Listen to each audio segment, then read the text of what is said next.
For years, a man refused to comb his hair, letting it grow into a matted mess. But when he finally stumbled into a hair salon, the hairdresser spotted the heartbreaking reason behind his neglect. In the doorway of Scissors Sass Hair Studio stood a man who seemed to have emerged from a different world entirely.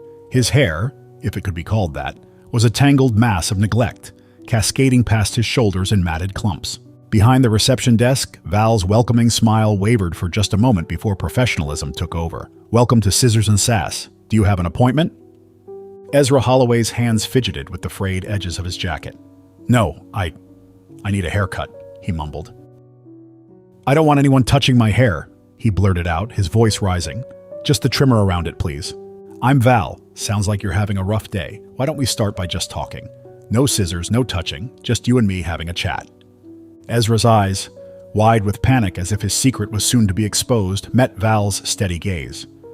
For a long moment, the only sound was the gentle whir of a nearby fan. Then, almost imperceptibly, Ezra nodded. Settling into her chair, Val turned to face Ezra, who perched on the edge of his seat like he might flee at any moment. "So," she began, her voice low and soothing, "tell me about your hair. When was the last time you had it cut?" Ezra's hands twisted in his lap. I can't remember," he admitted. "It's been a long time." Val nodded, keeping her expression neutral. "And you just want it shaped up a bit? No products, just the trimmer?" For the first time, a flicker of something, uncertainty perhaps, or fear, crossed Ezra's face. "Yes," he whispered. I can't deal with it anymore, but I can't let anyone touch it. This was a mistake. I have to go." Val leaned forward slightly, her voice gentle but firm. "Ezra, I promise you, nothing will happen here that you're not comfortable with. We can just trim it up nicely without any fuss. Can you trust me with that?" The silence stretched between them, heavy with unspoken tension. Then, almost imperceptibly, Ezra's shoulders relaxed. It's just been a while," he said. Val settled back in her chair, a small smile playing at the corners of her mouth. "Well, lucky for you, I've got just the right touch. Let's get started." Val's gentle demeanor seemed to have a calming effect on Ezra. As she prepared her tools, she kept up a soothing stream of conversation, her voice low and melodic. "So, Ezra, tell me a little about yourself. What do you do for a living?" Val asked, carefully selecting a wide-toothed comb. Ezra's eyes darted to the comb, then back to Val's face. I work from home. Computer programming," he mumbled. Val nodded, her expression encouraging. "That's fascinating. Must be nice to avoid the morning commute, huh?" As Ezra began to respond, Val gently touched his shoulder. "I'm going to start combing out some of these tangles, okay? Just at the ends for now. Let me know if anything feels uncomfortable." Ezra tensed but gave a small nod. As Val began to work, memories flooded back to him. About 2 years, Ezra had been a different man. He remembered the day his company announced a permanent work-from-home policy. At first, it had seemed like a dream come true. No more crowded subways, no more office politics. Just him, his computer, and the comfort of his own space. But as days turned into weeks, and weeks into months, Ezra found himself slipping. Without the structure of office life, his routines began to crumble. He stopped setting alarms, letting his sleep schedule become erratic. Meals became whatever he could microwave quickly between coding sessions. And his appearance? That was the first thing to go. What was the point of shaving every day when no one would see him? Why bother with a haircut when his webcam was always conveniently broken during video calls? Isolation crept in slowly, then all at once. Friends' invitations were declined, then stopped coming altogether. Family calls went unanswered. Ezra's world shrank to the size of his apartment. His only company, the endless lines of code on his screen and the growing nest of tangles on his head. In the present, Val's gentle combing had lulled Ezra into a state of calm. He hadn't even noticed when she'd moved from the ends of his hair to the mid-lengths. "You're doing great, Ezra," Val murmured, her practiced hands working through a particularly stubborn knot. "How are you feeling?" Ezra blinked, coming back to the present. "It's not as bad as I thought," he admitted, surprise evident in his voice. "Okay, I've come across a pretty big knot here. It might take a while to work through. Are you okay with that, or do you need a break?" Val said. Ezra swallowed hard, his earlier calm wavering. I don't know. Maybe a break would be good."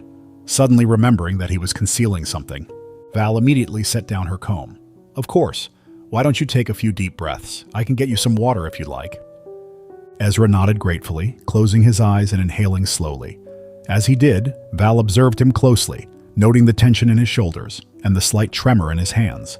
There was more to Ezra's story than just neglect, she realized. Something had happened to make him so afraid of human touch, so reluctant to care for himself. As she watched Ezra slowly regain his composure, Val felt a stirring of compassion. She hoped that somehow she might be able to help this man beyond just taming his unruly hair. It wouldn't be easy, and she knew it might take more than one session. But Val found herself wishing she could see Ezra leave her chair not just with a neater appearance, but perhaps with a small spark of something positive rekindled within him. As Ezra's breathing steadied, Val gently resumed her work. Her experienced fingers moved carefully through his hair, each touch revealing more about the extent of neglect. "Ezra," Val began softly, "I'm noticing some dryness and flaking on your scalp. Have you been experiencing any itching or discomfort?" Ezra shifted uncomfortably in his seat. "Sometimes," he admitted. I haven't really been taking care of it." Val nodded, her voice free of the judgment. "That's okay. I'm here to help now. I'm going to apply some moisturizing treatment to your scalp. It might feel a bit cool, but it should help with the irritation." As Val worked the soothing cream into Ezra's scalp, she noticed him gradually relaxing under her touch.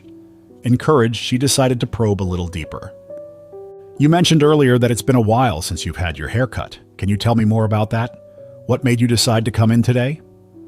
Ezra was quiet for a long moment, and Val worried she might have pushed too far. But then he spoke. "I saw my reflection today. Really saw it for the first time in I don't know how long. And I didn't recognize myself."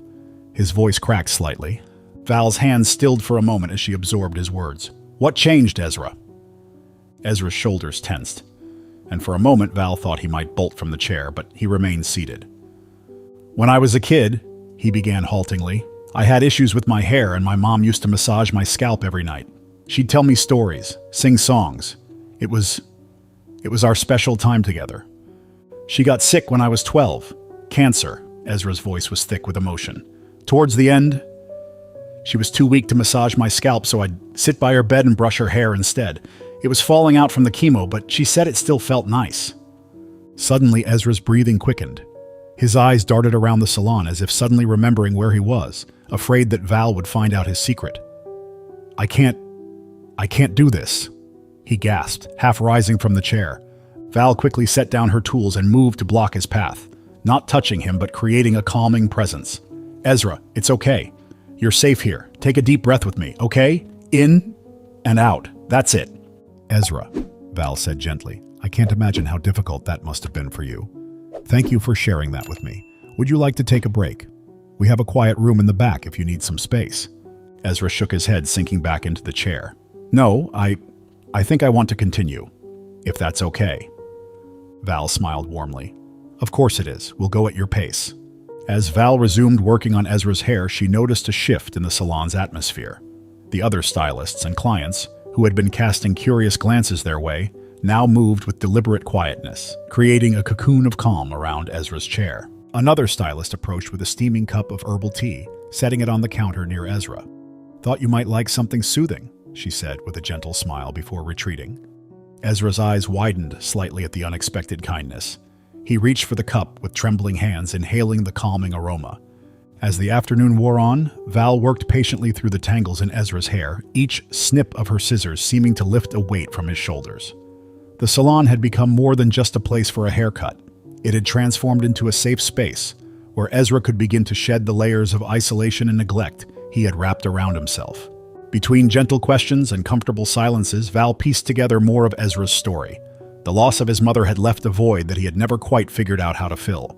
As an adult, he had thrown himself into his work, using it as a shield against the pain of forming connections that he feared would only lead to more loss. "After Mom died," Ezra said, his voice stronger now, "Dad didn't really know what to do with me. He tried, but he wasn't great at the emotional stuff. So I learned to keep everything bottled up inside." Val nodded understandingly. "That must have been so hard for you, Ezra. Losing your mom and then feeling like you couldn't express your grief." Ezra's eyes met Val's in the mirror, a flicker of surprise crossing his face at her empathy. "Yeah, it was. I guess I never really dealt with it. And then when the pandemic hit and we all started working from home, it was too easy to just disappear." As Val worked on a particularly stubborn knot, she shared some of her own experiences with grief and the importance of self-care. Ezra listened intently, occasionally adding his own thoughts, the conversation flowing more easily now. As the last tangle came undone under Val's skilled fingers, she caught Ezra's eye in the mirror. "You've been incredibly brave today, Ezra. How are you feeling?" Ezra took a deep breath, really considering the question. "I feel lighter," he said finally. "Not just because of the hair, but I don't know, like maybe I can start to move forward." Val smiled warmly. "That's wonderful, Ezra. And remember, you don't have to do it alone. We're here whenever you need us." As she prepared to style Ezra's newly detangled hair, Val realized that today had been about much more than fixing a bad haircut. Ezra, feeling a newfound sense of lightness, looked at his reflection in the mirror. A small smile tugged at the corners of his mouth. "You know what, Val?" he said, his voice carrying a hint of determination. "Let's go for it. I think I'm ready for a complete trim." "Something fresh?" Val's eyes lit up with encouragement. "That's great, Ezra. I think a new look could be just what you need. Do you have any styles in mind?"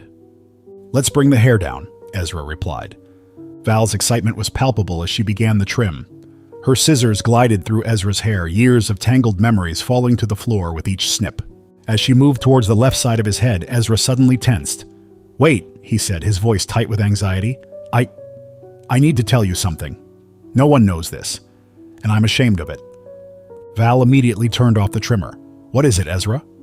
Ezra took a deep breath, his hands gripping the arms of the chair.